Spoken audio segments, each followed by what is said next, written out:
So, David, I hear this new show coming up, the Fortean Slip. You know, I don't know where these douchebags are coming from. Steve Alcorn's a fine investigator. What he's doing with this Chris dude, I have no idea. Christopher York is fucked up. The dude is seriously fucked up. Put that on the show. Yeah. Go fuck yourself. You harassed me to watch this piece of shit. And ultimately a piece of shit it is. And fucking listen! I was going to make a lemming noise. I was a fucking lemming. I don't know. How do you explain those kind of things? Aliens are actually time travelers from the future. So don't worry, in the future, we're still ignorant bastards. This show is going to be fucked up. I'd like to tell you all this show is going to be good. But let's face facts.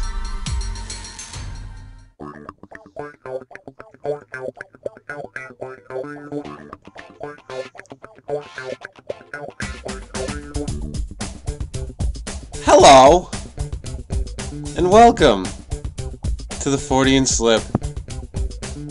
Joining me again this week, back from his stint at a rehab center for his porn addiction, Mr. Steve Alcorn.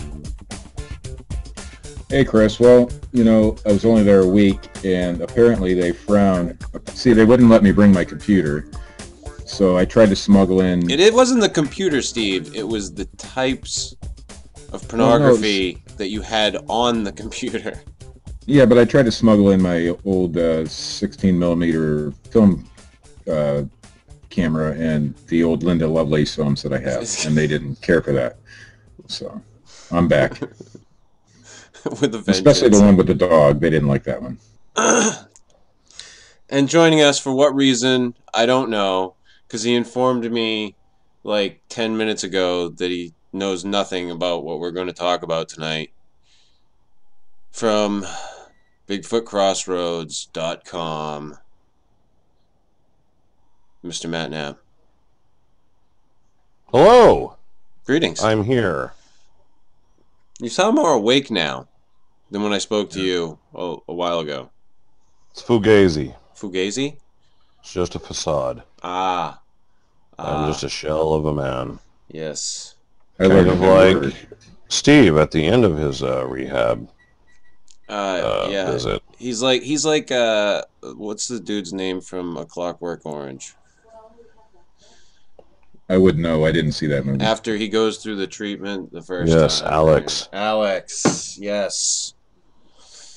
Yeah, poor The Steve. only man left on the planet who watches porn via slideshow projector. Steve Alcorn. He's still looking at black and white porn pictures, while the rest of us have nice glossy color. That's right. There's nothing wrong with vintage porn now. Come on. I have There's tons. I don't have any of it. Never mind. I was always a big fan of Polaroid myself. I've seen some. I mean, of course, you have to burn the photos after you bury the bodies. But other than that, Are you saying there are Polaroids buried with Jimmy Hoffa? no, I'm saying they were burned. I see.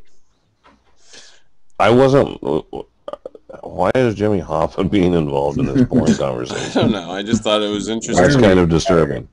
Why are we even having a porn? Oh wait, that's right. Because I was in porn rehab. That's right. I forgot. Porn rehab. But it's good to have you back, Steve, because that other guy sucked.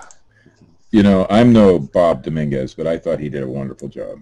Well, that's your opinion, and you're entitled to it. I didn't listen to the show, but I'm sure he did great. Oh, Bob was fabulous for a guy that you can pick up at a Home Depot. Fantastic. Fantastic. Just Willing to work for below minimum wage. yeah. Wait, Just you paid him? No, oh. he was Oh, just That willing to work below for minimum he was wage. low. Hence, zero is Because- below the minimum wage. The thing is, because I don't, you guys have never offered me any. money. So Nor would apparently I. I'm willing to work for below minimum wage as well. As you should We be. paid for your rehab stint. I mean, that should be worth something. I was going to keep that part a secret. I wanted everybody to think that I'm, independently wealthy, and I paid for it myself. But thanks, Matt. Sorry. Moving along. Rapidly. This is the My name is MK Ultra, and this could be a government cover-up episode. All right. Yeah. Thank you for your time. Thank you for your time. I'm no expert. But Matt, have you seen the documentary that Steve and I watched? No, I haven't. Okay. Which documentary, Chris? Could you be a little more specific? Well, I didn't know if you had been privy to our conversation, fuckhead. So, obviously not. Yeah, obviously not. What was the name? Is there a specific name of the documentary, Steve? I don't know what the actual name Where they is. go behind the scenes at SeaWorld? Well, that was the other documentary that we watched. Oh. Yeah. That's for the next Okay. show. I don't know what the specific name of the documentary was. I just found it on YouTube, but it was about Frank Olson. Right, and he supposedly did work on the MK Ultra project. Right. Or grandfather of the Olsen twins. Did they call it the they called it Project Artichoke or Operation Artichoke or something like that? It was Operation or Project Artichoke, I believe. Before it was, and then they changed the name to MK Ultra, and then they had a bunch of different names after that. But yeah, MK Ultra sounds a hell of a lot cooler than Artichoke. I know, don't it? MK Ultra sounds like something that would be in Marvel Comics that I would read about. Yes. Like that would be a run, like the MK Ultra. You know, I would read that. Or it sounds like a new car. A new car. Try the MK Ultra. Yeah, sleek. By Buick. Sassy. We just crickets. We went on a fucking tangent. But yeah, so anyway, I watched this documentary because Steve said I should. Okay, well, what was it about? Frank Olson. Fuck you. On Frank Olson, mostly, or it seems to shadow his involvement in these government projects. And what was going on, and the shit is just absolutely scary. I mean the dosing of people with LSD and just trying various drugs and seeing what happens to the people that they throw them on. I think one of the things they did was get people addicted to morphine and then detox them for no apparent reason. That's what I do for fun. Yeah, just for the fucking on a Friday night. Hey, let's get somebody addicted to heroin and fucking then detox them on Monday with no help. But couldn't they have just gone to a college party and recorded observations and accomplished the same thing? No, they just decided to do it to fucking random people who were completely unaware. And this was a government-run program, by the CIA. Your tax dollars at work. Yeah. Let's dose some people with LSD. LSD. Have you ever bought drugs before? Well, when when I first heard of MK Ultra, I'd heard about it before many times, and I thought, oh yeah, whatever, that's all bullshit. And then I got into looking into this shit. This fucking shit is real, man. Yeah, this stuff really happened. I was blown away by the amount of actual physical evidence to prove that the stuff actually happened. I mean, there's nothing severely concrete. There's a lot of people who make innuendos that they used biological weapons. I believe it was during the Korean War. But right. Just the stuff that's documented, like the apology there at the end of the document, or close to the end of the documentary, that Donald Rumsfeld and Dick Cheney suggested that Gerald Ford give the family. Yeah, I mean, let's kind of make that point clear. There are actual declassified government documents admitting that this program went on. Right. The thing is, in 1973, when you know, the Congress wanted to do an investigation into this, they destroyed like millions of documents. The CIA ordered documents to be destroyed. So there's millions of this. So we don't know the whole scope of the program. Only 20,000 documents survived because they were filed wrong. They were filed in the wrong place. Yeah, but we know that the government usually lets us know about 1%. So if there's 20,000 documents left, Right. and that's enough that they're like, oh, that'll be fine. I mean, the scope of this project would have been massive. I mean, multiple years, multiple case studies, all kinds of happy shit. Yeah, and I'm just what they were trying to do to create like these truth serums and breaking people. What there was a name they had for the guys there at one of these camps where they would send the people to give them the torture or give them the drugs and break them. I can't remember what they were called exactly, but they had like some type of name like the Rough Riders or some fucking weird name like that. And it was disturbing to hear about that they just did this. They would do it just to see what would happen to these people. Hey, let's fucking check it out. Yeah, it's not like they were slipping somebody a Tylenol. No, they were slipping Or them like LSD. the hard drugs. Yeah, they were definitely dosing people with shit that was going to damage them psychologically in some way. And like even on top of that, I mean, another factor is these drugs weren't manufactured on the street in somebody's basement. Like these are like government paid scientists creating this stuff. So you know that it was completely pure and, you know, stronger than what your typical person would even find on the street. And then they were giving it to people who had no idea they were taking it and weren't like drug users or anything, just a typical person. Yeah, just to see what their reactions were, or they do it to people that they thought that were hiding secrets, even people just that they thought were hiding secrets. They would try this shit on them just to see if they could get them to break. And that is completely disturbing. And I understand that, you know, that someone will argue, well, yeah, this happened a long time ago. You know, people will say that, but it's like if that's what they were doing then, imagine what they're doing now. Like, what techniques are they developing now?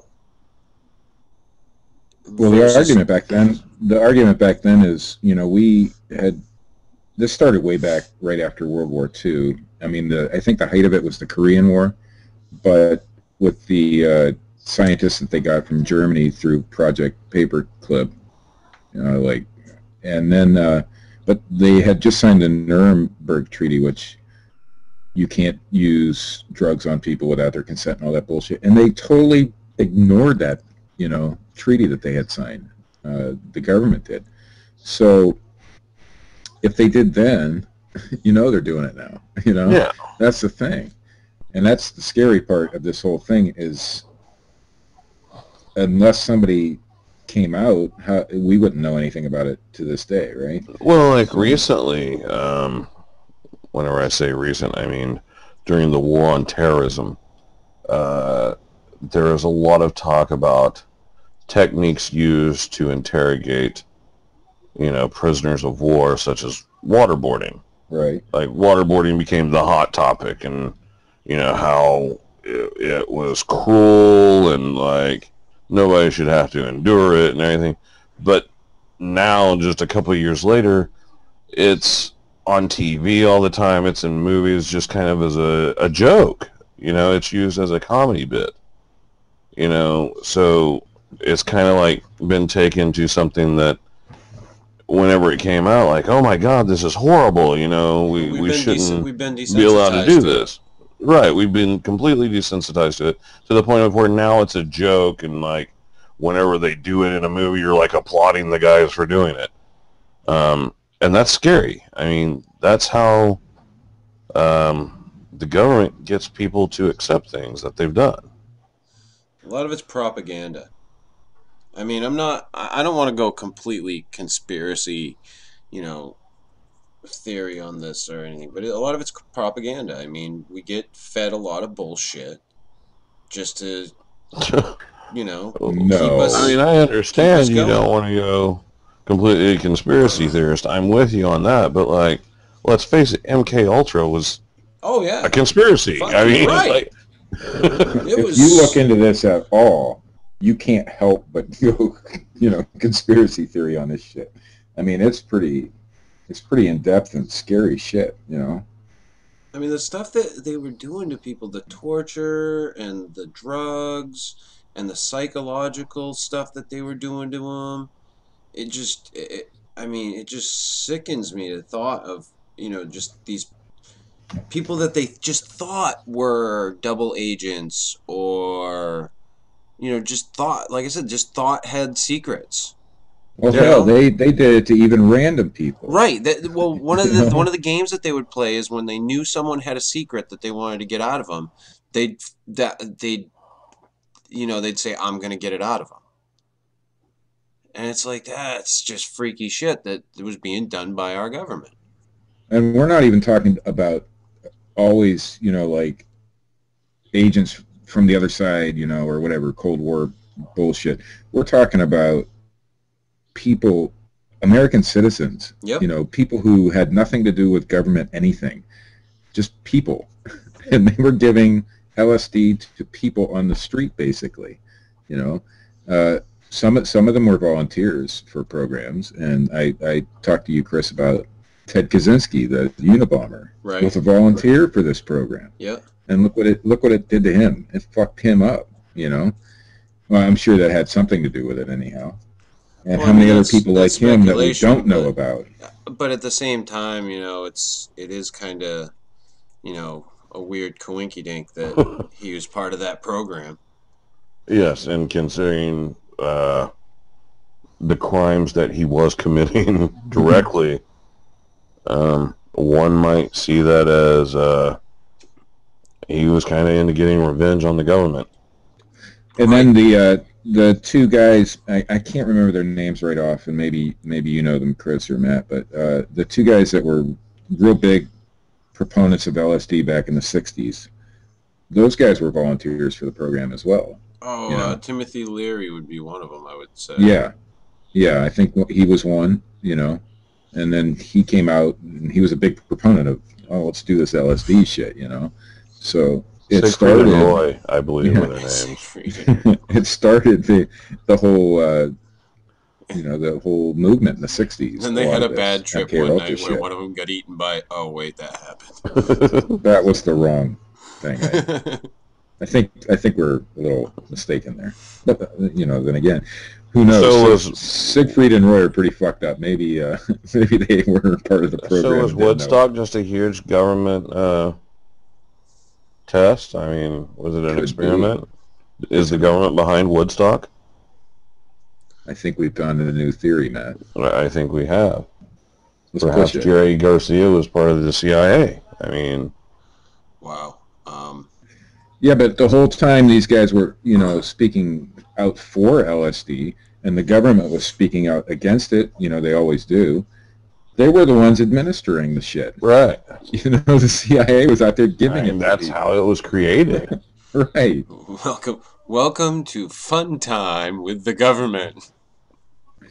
And it was morphine. There was a whole bunch of fucking drugs that they were giving to people back then, and it wasn't just volunteers. It was random people, and they gave it to their own frickin' agents. Yep.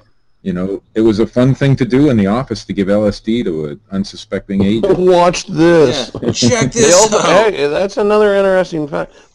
They also gave it to cats. Okay. That's Are you guys what's wrong familiar with with my that? cat. They did LSD testing on cats, and you can actually watch the videos on the internet. Oh, you got to send me links to that. Oh God. It's freaky stuff, man. And overall, society-wise, the United States is considered kind of the good guys. And we weren't the only ones doing this kind of testing. Oh yeah, no.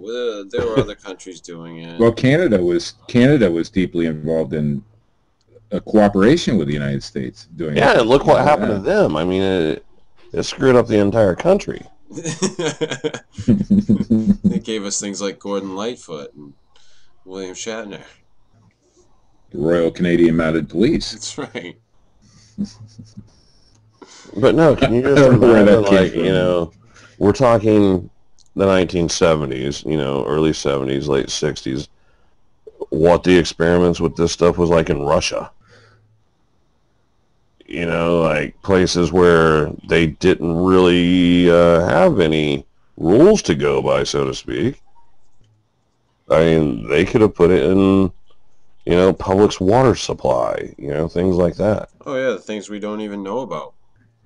Well, going back to Frank Olson, excuse me, he was working on ways to aerosolize, you know, put in aerosol cans and supposedly like that. he was working on a lot of biological stuff like anthrax. Right, and the whole thing with him, and I think it says in that documentary, after the 9/11 attacks and the anthrax scares after that, that's when his son really kind of woke up to the whole thing, and he had the body exhumed because Frank Olson allegedly committed suicide by falling out of a 13-story window, and he had, allegedly, and he had a doctor in there with him, but the doctor was allegedly asleep, a CIA doctor, of course. I didn't realize it was a doctor. I thought they said it was just a CIA agent.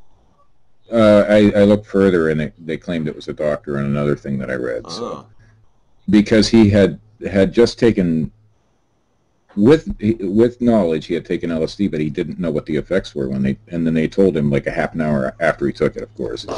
When the walls started melting. Right. Like, what so the anyway, fuck? That's normal. He had been considering getting out of the program because he was realizing what he was doing to people, you know, and so his son wanted his body exhumed, and the government had always said that he committed suicide. And when they exhumed his body, there was, what did they call that, a hematoma or something, Chris? I can't remember what they... There was trauma, they said, that was done before he died. Right. Or before he fell out of the window. And also, they said that he went through the window. Like, he did, like, the window wasn't open. He went through the window. So he threw himself through a window. I mean, and I don't know what they were made of back then, because we're talking about the 50s? 53 was when he died? Glass, I'm guessing. Glass, maybe? No shit. But I mean, I don't know if it was like double pane. I don't know what they had back then. I didn't do that much fucking research. But supposedly he went through... He didn't open the window first. He didn't open the window first. He went through it. So... But, you know, I mean... But what they were trying to prove with the autopsy is that he didn't commit suicide and that he was... Well, was he on LSD at the time? Supposedly, yes. And you're trying to tell me that in this apartment, there's a man on LSD who's taken it for the first time? It was about a week or two after he had taken it for the first time. Okay, so he wasn't really used to its effects by this point, I would say. And there was another gentleman in the apartment with him that was able to go to sleep. Right. You would... I don't know. I wouldn't go to sleep in the same house alone with somebody who was on LSD. And the guy that was with him made some sort of strange phone call after, like he's dead is all he said or something like that, something to that effect. So it was very suspicious, the circumstances around the guy's death. And the guy, I think, if I remember right, they found the doctor after he jumped out of the window or was pushed out of the window sitting on the toilet when they went up to the room to investigate. He's like, just sitting there. I gotta like take care of some business here. I'll be right with you. Don't you ever knock. I mean, if you're a doctor or even just a CIA agent and your buddy just jumped out the fucking window, is that the first place you're going to go? It sounds like Lethal Weapon. Wow, what was that? Steve has been active. It is medication time. MK Wow. Ultra has spoken. Medication time. It's medication time. Come see Dr. McMurphy. I am a volunteer for the MK Ultra program, and I must take my medication at 7 o'clock every day. 7 o'clock Eastern for those who are on the West Coast. As you should. What about those that are in the middle of the country? Well, then you have to figure out your own time zones. Yeah, because that gets screwy. Because we're not responsible for that. Now, wasn't this program also involved with like the Manchurian Candidate style stuff? Yeah. They were trying to create, agents that they could turn on and turn off. Right. Now, and isn't there speculation that Sirhan might have had some? There's speculation. There's no connections, but there's speculation. Right, because the documents are all destroyed. Nobody can, even if they weren't destroyed, I don't think you'd find one. Right. But he claims that he doesn't remember anything. I'm pretty sure. I haven't looked into the Sirhan aspect of it, but I do know that there's speculation that he was involved in the program. I'm pretty sure he claims he doesn't remember anything about it. Well, he doesn't want, a CIA operative sitting on his toilet one day. As he's thrown out a fucking window. I can fly. Now, of course, they can't prove that Frank Olson was pushed. There's no way. I mean, it happened in the 50s. But it's pretty clear that something strange went down, that day. He was ready to leave the program. He had enough. He knew that what he was doing was causing harm to lots of people. So now, Steve, it's just strange, the circumstances. Steve, you've never taken any hallucinogens, correct? Not that I'm aware of. Not that you're aware of. See, not on purpose. I think that because we've done this episode now, that we should dose you. I thought about doing that just for research for this program, but yeah, I definitely think that we should dose you. We'll sit out in the woods. We'll pretend like we're going squatching. But we'll really be partying. I did a whippet once. Does that count? No, whippets don't count. Whippets don't count. But that would be much funnier if the government was experimenting with whippets. Here, snort this fucking whipped cream.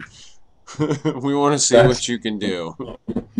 The one whippet that I did is about as close to anything drug-related that I've ever done in my life. So 12-year-olds do whippets at the grocery stores, Steve. A fucking whippet. Hey, I've led a sheltered life. What can I say? There's half of our viewers, so 2 people going, what's a whippet? I'll let them Google whippet and you'll find it there. Google whippet good. Is that what that song was about? That was. I may have partaken in another potentially future legal drug at one point or another. Correct that whip.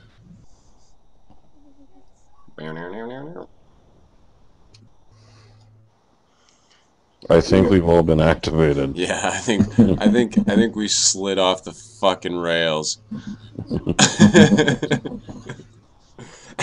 At this point, Steve. Uh-oh. You guys hear that? I don't hear anything. My mind is being controlled by the news now. I am no Bob Dominguez when I'm reading this news, but I'm going to do my best. All right, first story. This comes from firstshowing.net. It's a movie type of website, I guess. Though Cowboys and Aliens didn't pan out all that successful, No. There's still Boy Scouts versus Zombies in the works, and now a new film pitting two mythical creatures against each other is on the way. Chupacabra versus Jersey Devil. Oh, even better. In a The Wrap cage has match. heard that Outlier and Pathbender are working together to adapt the Shadowline Image Comics graphic novel Are those members of Savage. the G.I. Joe? The supernatural thriller is drawn by X-Men artist Mike Mayhew and ends up pitting Bigfoot against a pack of werewolves. However, rather than just pitting the two monsters against each other for fun, He blindfolds them. there's a bit Antics more. ensue. And There's a it's bit an more of a amazing story. story where Bigfoot glitters in the sun. A woman falls in love with him. There's a bit more of a story leading up to what could be quite a bloody fight to the death. James Cotton, producer of the masterpiece Hansel and Gretel Get Baked, Middle name Pickin'. is attached to direct the film, which follows a mysterious killer who is hunting down supernatural creatures while looking for a prodigy to continue his work. He finds himself in the midst of a battle between Bigfoot and werewolves. This sounds like nothing more than a B-movie, but if done in the right way, it could be more some stupid fun. Mark Morgan, who produced the Twilight Saga, is involved, but hopefully these werewolves won't be like fashion models before they transform. We'll see what happens. That sounds horrible. I know it does. And in UFO news this week, and this is from openminds.tv, a very reputable news source, 2 UFO sightings have been reported to local San Antonio NBC affiliates this week. One witness captured a video of bright orbs floating in the sky, while another witness captured images of bright lights that appear to streak across the sky. Authorities say the lights are most likely Chinese lanterns. In WOAI News 4's video report, 2 of the witnesses are convinced that what they witnessed was extraterrestrial. One witness Or said Chinese lanterns.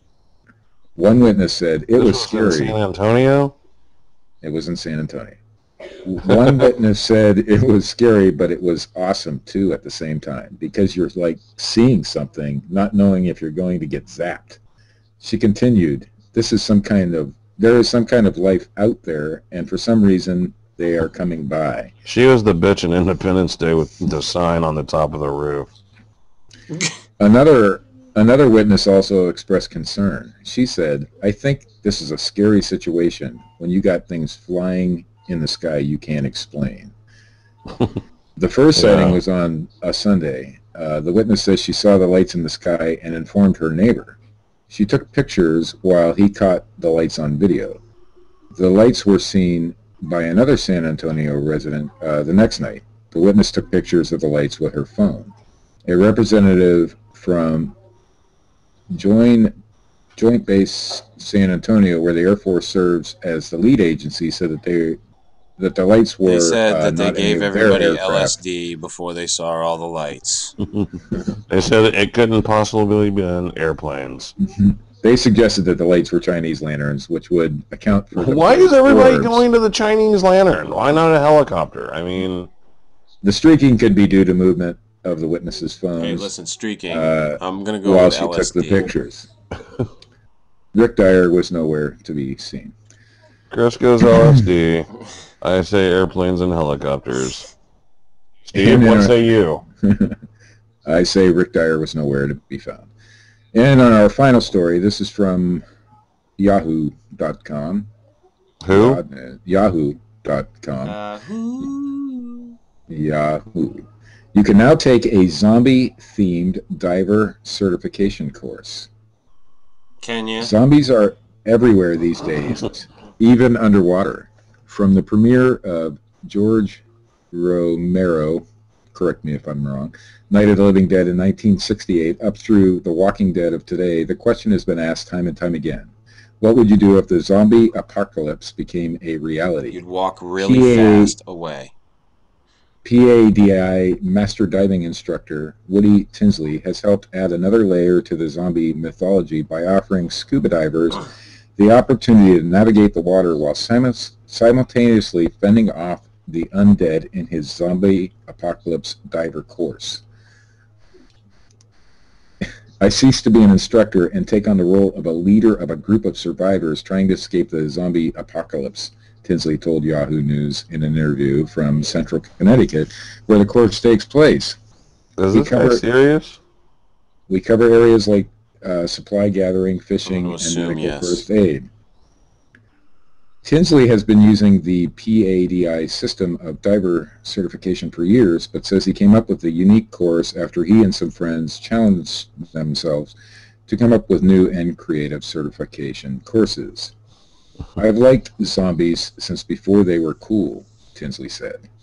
I mean, would that ever become like a big issue? I mean, zombies scattering the oceans while you're trying to scuba dive? It's a very challenging course. If zombies are real, Matt, I want to say they're not going to die. They could go into the ocean. Right, but why would you then go scuba diving with them? Maybe for the training course, yeah, Tinsley created a 28-page instruction manual and a certificate of completion. He enlists experienced professionals who dress up as zombies and pursue divers from both above and below the surface of the water. We use black lights underwater, Tinsley said, and we use capture the flag method. They hire fucking mimes. If your flag gets pulled by a zombie, you've been infected. And then you wander around aimlessly in the ocean. Participants work their way through a Wouldn't number like fish just be like picking at them and stuff? Participants work their way through a number of skill challenges, including swimming through hoops that have zombie body parts dangling from them.